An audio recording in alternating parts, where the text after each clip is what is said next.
So the next conversion is decimal to octal number system. So এতিয়া আমি decimal পৰা octal convert কৰিম. So এটা আমি example লইলো say 236 এটা এটা decimal number আৰু এই decimal number টো এতিয়া আমি কি কৰিব লাগিব octal লৈকে convert কৰিব লাগিব. So যেতিয়া আমি decimal number এটা বাইনাৰি লৈকে কনভাৰ্ট কৰিছিলো তেতিয়া আমি কি কৰিছিলো 2 ৰে ডিভাইড কৰিছিলো ৰিপিটেড ডিভিজন কৰিছিলো উইথ 2 এতিয়া যেহেতু কি আমাৰ টাৰ্গেটটো হল অক্টেল সো আমি কি কৰিম ৰিপিটেড ডিভিজন প্ৰসিডিউৰ ইউজ কৰিম বাট এতে কি হ'ব আমি 8 ৰে ডিভাইড কৰিম কিয় because the base of octal number system is 8 as the base of octal number system is 8 now we will divide this number binary decimal number by 8 repeated division will be done with this number with 8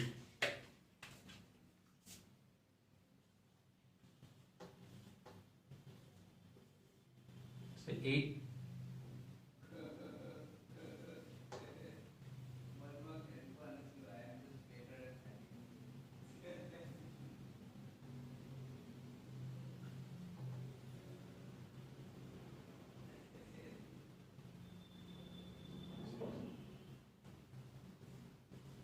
So আমি এটা ৰিমাইন্ডাৰটো record কৰিব লাগিব 29 question হলে 4 reminder হ'ব so আকৌ এটো কি কৰিম 8 ৰে ডিভাইড কৰিম so 3 will be 5 next again divide it by 8 so question will be 0 this 3 will come here so it will be 3 so এতিয়া আমি এটা 0 পালো so আমি আৰু further division নকৰো so we will stop division process here as we get 0 as the question so we will record the remainders from bottom to top as it is a non fractional decimal number so we will record the remainders from bottom to top and we will write from left to right then it will be bottom to top 3 5 4 from left to right 3 5 4 and the base will be 8 why 8 because we have converted this number to octal decimal octal equivalent so the base will be 8 so the number will be 3 5 and 4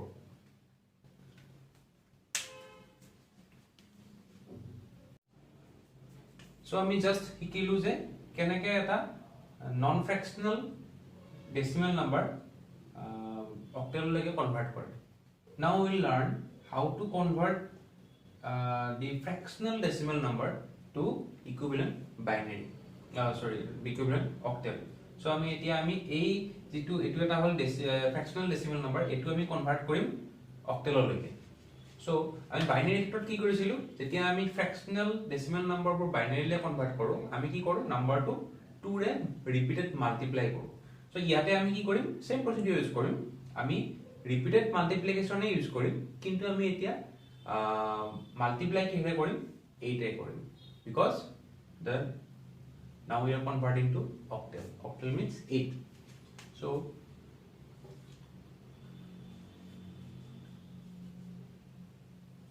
into 8 so etu multiply korile hobo goi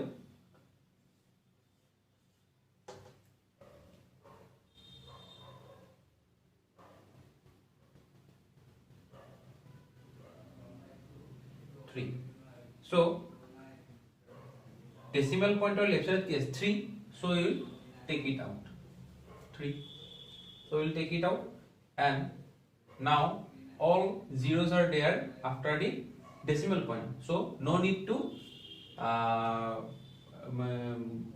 go on multiplying further so আমি ইয়াতে multiplication to stop কৰিম কাৰণ ইয়াতে নেকি আমি কি পালো 0 পালো so এটা আমি এটা স্টপ কৰি দিম ইয়াতে আমি কি পালো digit to 3 so 0.3 is the octal equivalent of this fractional decimal number. So 0.375 decimal number to octal equivalent of 0.3.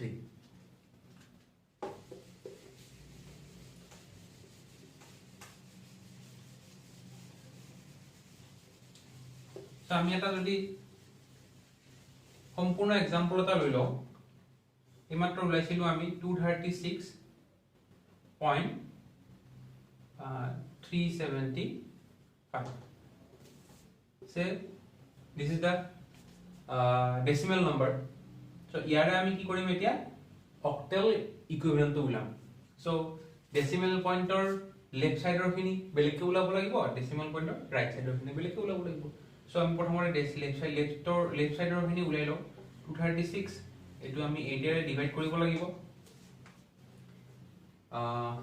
এটো আমি অলপ আগতে উলাইছিলো এটো কিমান হ'ব 29 হলে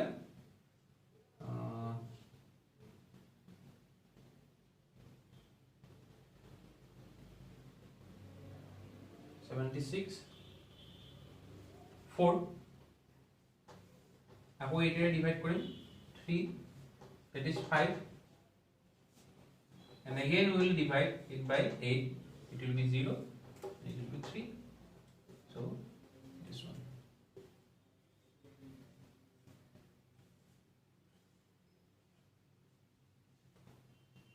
so আমি কি কৰিম 354 from bottom to top লিখিম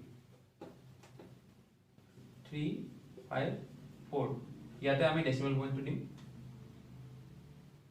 তাৰ পিছত আমি উলাম ডেসিমেল পয়েন্টৰ ৰাইট সাইডত থকাখিনি ডেসিমেল পয়েন্টৰ ৰাইট সাইডত কি আছে 0.375 এটো আমি 8 এৰে মাল্টিপ্লাই কৰিব লাগিব কাৰণ ডেসিমেল পয়েন্টৰ পিছৰ খিনি ফ্ৰেকশনাল পাৰ্টটো আমি কি কৰো ৰিপিটেড মাল্টিপ্লিকেশন ইউজ কৰো সো ইউজ কৰিলে কি হ'ব এটো 3.000 জাস্ট আমি কৰিছো পূৰ্বতে সো 3 টো আমি উলাই লম যেহেতু আমি 0 পালো আমি আর ফার্দার মাল্টিপ্লাই নকৰো we will not multiply the further once we get 0 at the right side of the decimal point so 3 so it will be 0.3 so 354.3 is the octal equivalent of the number 236.375 so procedure এটাই হয় যেনেকৈ আমি ডেসিমেলৰ পৰা binary convert কৰিছিলো এটা প্ৰসিডিউৰ যদি আমি গম পাও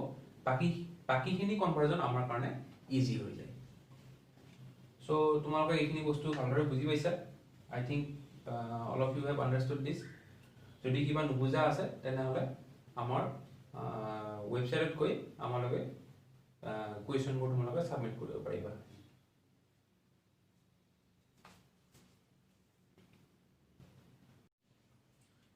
Now we will learn how to convert a octal number to decimal number. আমি জাস্ট শিকিলো ইয়াৰ আগতে শিকিলো যে decimal number পৰা কেনেকৈ octal লৈ কনভাৰ্ট কৰে আমি এতিয়া শিকিম যে octal number এটা decimal number লৈ কেনেকৈ কনভাৰ্ট কৰে সো যেনেকৈ আমি বাইনাৰি নাম্বাৰ এটা decimal লৈ কনভাৰ্ট কৰিছিলো with the help of positional values of the binary number like that আমি কি কৰিম octal number এটা positional value ইউজ কৰি আমি ডেসিমেল লৈকে কনভাৰ্ট কৰিম সো এটা एग्जांपल লৈ লও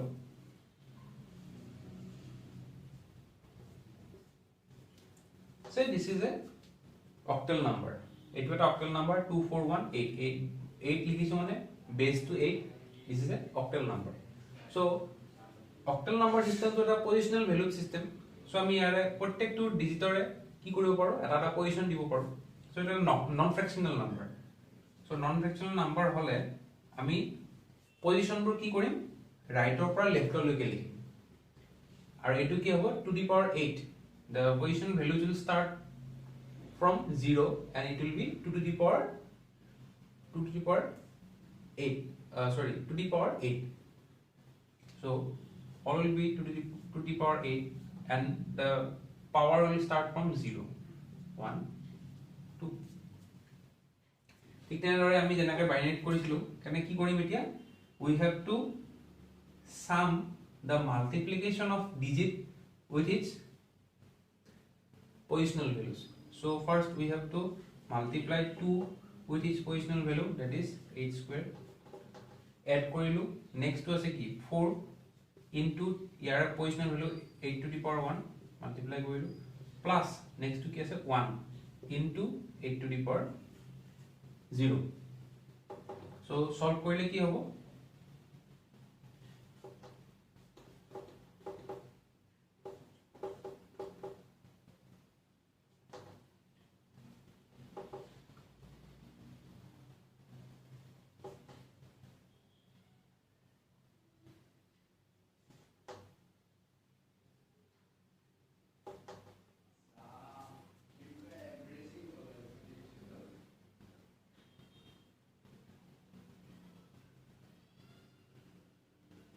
161.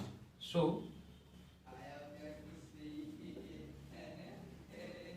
161 will be the decimal equivalent of the octal number 241. So 241 or 241 to an octal number or here decimal equivalent to 161.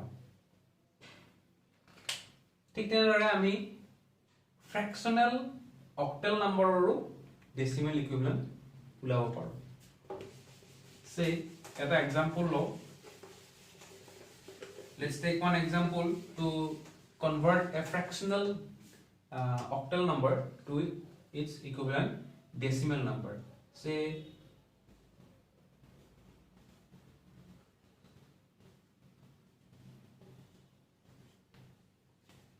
this is a decimal number 0.238. It means this is the octal number. So what will be its equivalent decimal number? So 23 is the magnitude, so we'll write 23. As it is, these numbers, octal numbers, are to the left, are present at the right hand side of the decimal point, means it is a fractional number. So its positional values will start from left to right. Will start from left to right, and the positional value will be what? It will be to the power 8. To the power 8 ote likhim. It will be to the power 8 to the power 8 ote hobo. Kintu ami left side or right side likhim karon etu eta fractional number. Kintu yare exponent to ki hobo? -1 are number. Etu hobo -1, etu hobo -2. So etia ami same procedure use korim. 2 into 8 to the power -1 plus 3 into 8 to the power -2. So etu ami korile ki hobo 2 to the power 8 2 by 8 pam aru etu 3 by 8 square, where it is 64. Etu je ami solve koru,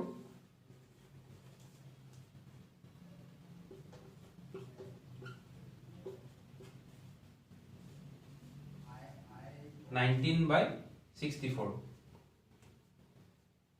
So 19/64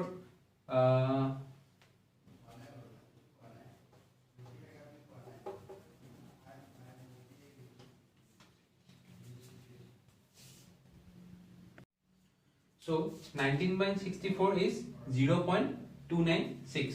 So etu ki hobo 0.296.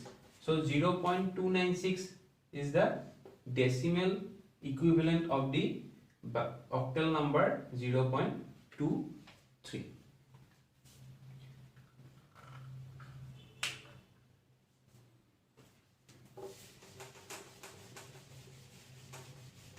So এটা complete example লইলো. So এটা complete example লইলো.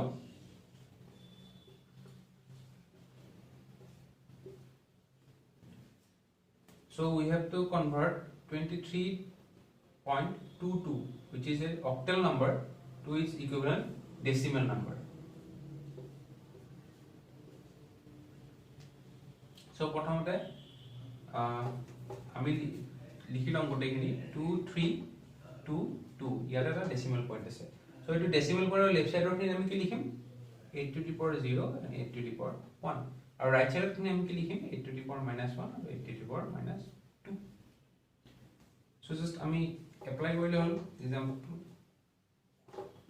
3 into 8 to the power 0 just plus 2 into 8 to the power 1 plus 2 into 8 to the power 2. So easy করার কারণে ক্যালকুলেশনটি easy করার কারণে সেটা আমি 1 লৈ লৈছো এটা আমি 1 লইলাম 1 লইলাম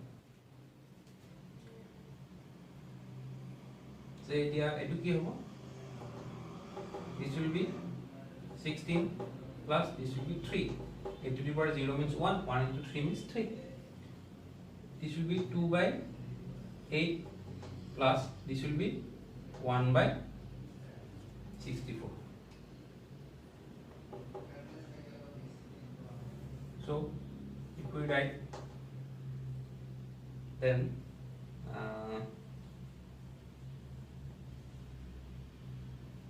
4 plus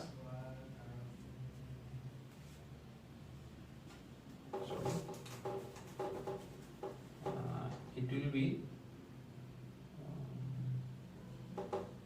say this will be 16 13 19 plus this will be 64 16 plus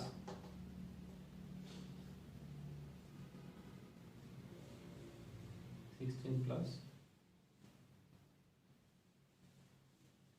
1 means 19 plus 17 by 64. এইখিনি ক্যালকুলেশন কৰিলে আমি এটো পাম so this is 19.265625 is the decimal equivalent of the octal number 23.1